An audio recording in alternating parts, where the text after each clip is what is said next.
Hello everybody, I'm back again for my final card.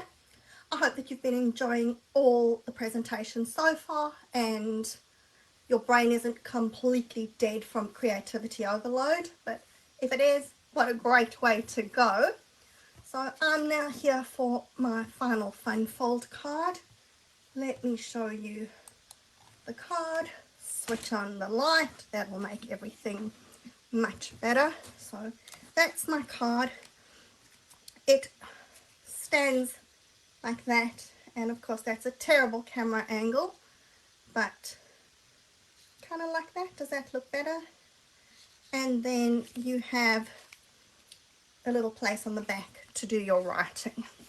Now, when I first put this card up, when we were deciding what we were making, Sharon said to me, oh yeah, I'd like to see you get that done in half an hour. So, challenge accepted. It does make it a lot easier when you've got everything prepared in advance, that you don't need to be cutting and scoring and doing stuff. But the other good thing is I'm the last person for the day, so if I run over time, I'm not eating into anybody else's time. Alright, now this is one of these cards that is a Tracy special where it looks complicated, but it actually is easy. So as I said to you before, all the measurements are in that tutorial, so I'm not going through the measurements. Just to note that if you do work in metric, your card base is a millimeter shorter than normal, so it's 10.4 instead of 10.5, and that's just because it makes it easier to score in the middle to fold. Right, so we have our four card base pieces folded in the middle. Sorry, I'm just laughing at Sharon. Now she's putting pressure on me. Gonna make me stuff up. Okay, and we're going to glue those bases together. Alright, so we're sort of gluing it into a star shape.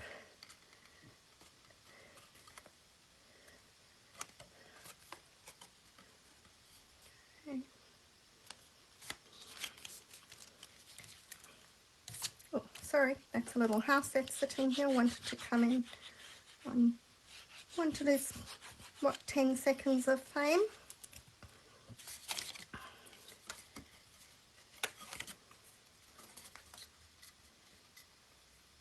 Alright, the thing with this card is that it does have lots of sticking, and I'm one of those terribly impatient people that I hate watching sticking, so I'll try and find stuff to talk to you about while I'm doing all my sticking. This time I'm actually just gonna put glue on both pieces, and then we're going to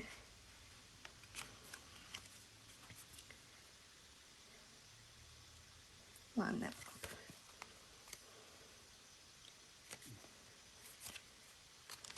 Right, there we go. So our card, let's see, looks like that. You can kind of see. It's always difficult when you've got these top camera angles. Right, okay, now comes the sticking bits. So you've obviously noticed that I've changed up the colors for this one. We've gone pretty peacock instead of the red. And if I can just get all my pieces of DSP up. Now, it doesn't really matter which side you're sticking on. It's just that all your pieces are going to have DSP on it. Okay, so this card does use up a lot of DSP, which is a good thing because we all hoard way too much DSP, and you need to use it up so that you make space for more DSP. Hey Shani, Shani's in Japan and is sitting on her bus tour watching me make cards. So hopefully you're still keeping an eye on the scenery going past you there. And Rosie was commenting earlier, she's sitting in Vietnam, so I'm really feeling very loved that everybody's watching from so far away. Alright, now when you're sticking these pieces, we want two of the same color next to each other. Okay. Now, much as I would love to say that I made this fun fold up, the truth of the matter is I didn't. And I think that that's mostly the case. Every now and again you do get a fun fold that somebody's somehow invented. I'm not quite sure how they come up with these bright ideas, but you have some really clever people out there. But a lot of the times the actual fold is out there and you can find it, and then what made it mine was the way that I decorated it. Now, I was saying earlier that sometimes the paper makes a huge difference, and what actually happened with this card was somebody had made it, one of my friends in the States, and asked me to check her measurements for metric. And sometimes I can just look at a card and I can figure out the measurements, and sometimes I just can't. So this was one of those ones where I couldn't. And what I did was I just took printer paper and cut it out of printer paper so that I could get the sizing right. And I have to be honest, and maybe being a little bit nasty here, but sorry, go with me. When I looked at her card, I really wasn't impressed with the card, and I think that it was the choice of DSP that she'd used that just wasn't appealing to me. But when I had this card sitting there in white printer paper, I looked at it and I thought, oh, actually, this is a really nice design. I think that I'm going to try it for my stamp camp. And when I made that card up, that being this one, everybody that I showed it to just went nuts about the card. My husband has actually turned around and said to me that that's one of the best cards I've ever made, and he's a real big critic. I always say that he's my biggest supporter and my biggest critic, and people who have met him know he always comes around and he always looks and he always offers opinions and tells me that this is crooked and there's too much white on that side and not enough on that side, and so he doesn't sugarcoat anything. So for him to be super impressed with a card, you have to know that it is a really good card, and I'm very happy with it, I have to say, even if that makes me sound like super big-headed. But it honestly is this paper. I just think that this paper is so brilliant and it works so well with those trees. It is such an awesome combination. Okay, there we go. So while I've been waffling, I've now stuck my DSP on all four sides. Now we've got this piece that's going on the top. So if you really want to, you can make that out of DSP as well. I didn't want to do that. So what you're going to do is you're going to score your your pieces at, so that's 1 centimeter or half an inch from each side. You probably can't see it, that's okay. That score line is there, which is going to make it much easier because it's going to be embossed. So I'm then cutting my Countryside Corners frame out of it. And what I do, just because I'm impatient and I like to do things quicker, it's on one of them because I only needed one pretty peacock frame. I just placed that inside it, so it was one run through the die cutting machine and it was done. My other one I didn't cut because I don't know whether I'm going to use it at that size or whether I'm going to make it smaller. Then we're running it through that Birch 3D embossing folder, and even though you can't see it that obviously because I had already scored it, it's going to fold quite easily on those score lines. It was going to be a problem if I hadn't scored it and I embossed it and then tried to score it. I was never going to get that straight. Okay, so we're going to fold down on those score lines And then be quite generous with the glue here. If you want to, you can use tear and tape it. If you noticed my comment on Julia's post, I always use the liquid glue because guaranteed I will put it down, and I will put it down crooked. And at least if I use the liquid glue, it gives me a bit of room that I can maneuver it. So I'm going to go the same as I've done here. I'm going to put the very vanilla as the front and back of my card. If you wanted to, you can of course do it with your pretty peacock or cherry cobbler or whatever color you want to use here. So we're putting that down. Now I'm lining it up that my top and bottom of the card are lined up with the DSP, and it should be the same size, and we're trying to get roughly the same gap on both sides. Okay, so let's just give that a couple of seconds to grab hold, and then I'm doing the same thing and sticking my other piece on the back.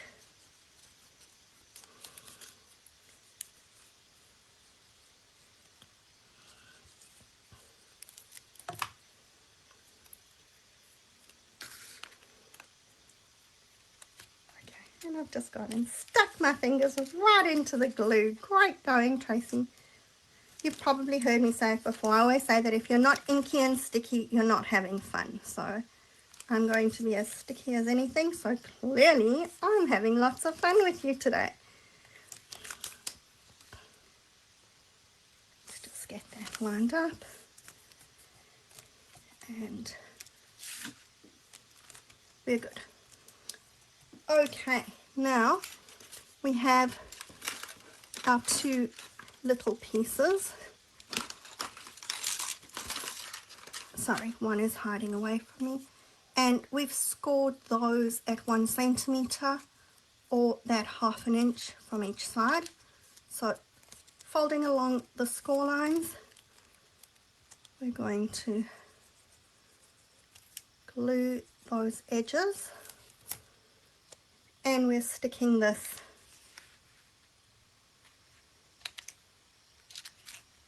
across the middle. So it doesn't have to be 100% dead center, but just roughly in the middle-ish. But it does have to stick. That's quite important. Okay, and then we're doing the other one on the other side.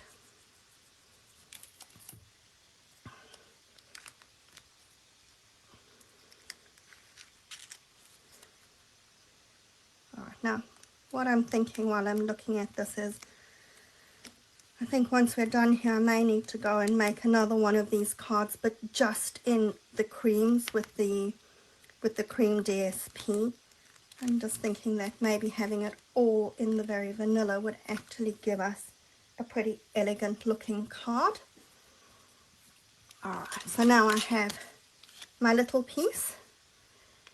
And guess what? I actually went, cut out my tree and stuck on my overlay so that I wasn't going to be fighting with it this time. And we're going to stick the tree. I'm just being careful not to go too far to the edges because some of those edges do hang over the sides here, so I don't want them to actually stick flat that my card can't do anything. Because that's going to hold the card flat, and we actually do want it to have that movement. Okay. And then I'm going to just put some glue along the center bit over there, and we're going to stick our little panel on the glue. So trying to get that centered and straight. We all know that that's not my best forte, but I will try it. Just going to put that aside for one moment because I have the tiniest little bit of stamping to do here. So I now have got everything in a little container, like a Tupperware plastic container, and things don't want to come out of it, which is why you're hearing me scratching around. And let me find another piece of cardstock. So I'm stamping my bow with wild wheat, and it's going to be interesting because of course wild wheat is an in color, which is coming to an end when the new catalogue finishes, and it's a bit of a controversial color because some people love it and some people hate it. I have to say that I'm a bit of both. I don't particularly like the cardstock. I don't mind little bits of the cardstock, but I don't like a whole front of the cardstock. But I do like it, the ink, because I just find that stamping the ink makes it look like it's gold stamped. And look how beautiful Julia's stars looked when they stamped them. Sorry Julia, you're now become two. When she stamped them in the wild wheat. So, and this time my little strip of designer series paper actually did come. I made sure of that. Now,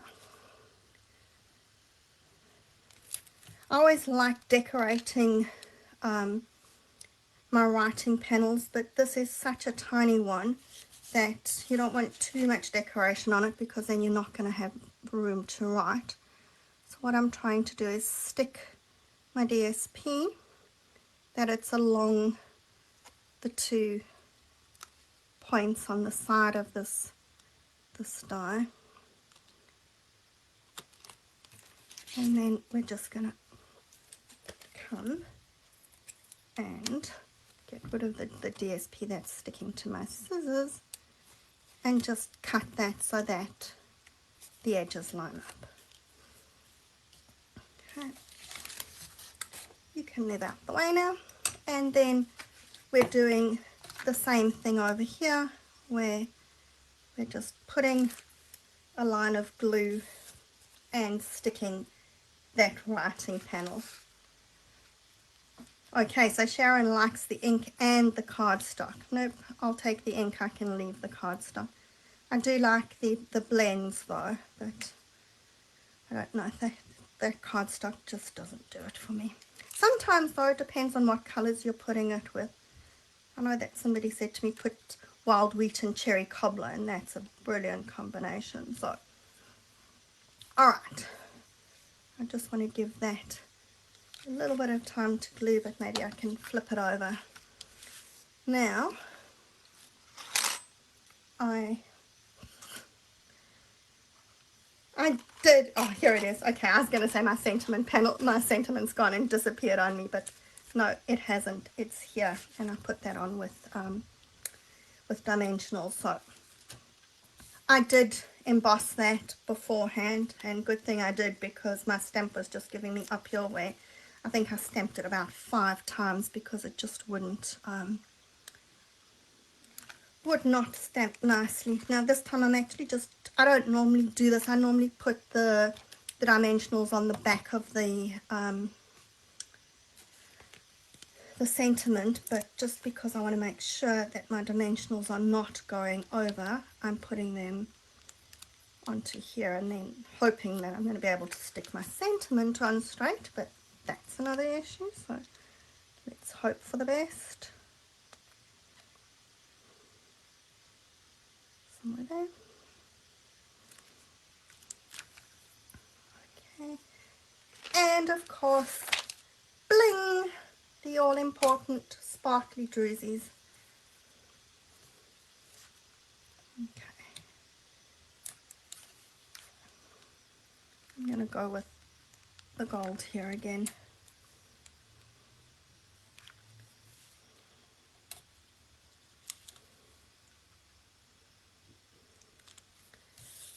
Okay, and there we have it. 23 minutes, Sharon, and my card is done. But as I said, I did do a lot of prep beforehand. So there's our card. So when you open it up, those panels will pop up and give you that sort of rounded look, and those stand up from the center. So you have this, in my opinion, if you need to just loosen it up a little bit so that it pops up. There we go. So I love the design of this card, except that it needs to go straight somewhat. Alright, so there we go. Cherry cobbler and pretty peacock, and maybe I'll make up a very vanilla one and I will show you once I've done that. So I'll just pull in my other cards so that you can see them. Those also went cherry cobbler and very vanilla. This one was the one that I did in the same colors but with the different tree overlays. Okay, so let me change back to my face camera so that I can look at you, and I'll switch off this light. Its lights go on and off and on and off because it just seems like I look washed out when I'm talking to you with the lights on, but then you can't see if the lights are off, so it's like a disco going on in here. So thank you for joining us. I hope that you've enjoyed the stamp camp. Hopefully with the tutorial and these demonstrations, everything is easy enough for you to follow and for you to make. If you have any questions, anything that doesn't make sense, please ask us, post a question here, and one of us will answer you. If you, well, I'm not saying if, when you make the cards, please post the cards as well. Even if you do it with different colors, different DSP, we always love to see what you've done. And sometimes you may do something with a color combination that I've gone, I actually wouldn't have thought of putting those colors together, but I absolutely love it, so now I have to go and try it. So we get inspiration from you too, and we always love seeing what you've done. It gives warm fuzzies when we see people making our designs and loving what we've done. So please post your cards here. Let us see what you've done. If there's anything that you've loved or that you would like us to do differently, please let us know, because we're always willing to incorporate changes, you know, move with the times, do things a little bit differently. So give us your feedback. Let us know how you found this. Now, it seems bizarre, but as soon as one stamp camp is drawing to an end, we're already planning for the next one. So all that I have for you now is a save the date. Our next stamp camp is going to be on the 15th of February. Can you believe we're already talking next year? The products are going to be from the new, got to think of months, January to April mini catalogue. We haven't seen it yet, but as soon as we've seen it and we've decided what we're going to use, we will let you know. So for now, just save that date. If you've loved it, please tell your friends, tell them to sign up and join you. We'd love to have more referrals and get more people in sharing our ideas and our designs. So I think that that's everything that I need to say to you. Enjoy the rest of the weekend. Thank you for joining us. Thank you for your lovely comments and all your support. And we will see you again on the 15th of February. Till then, bye.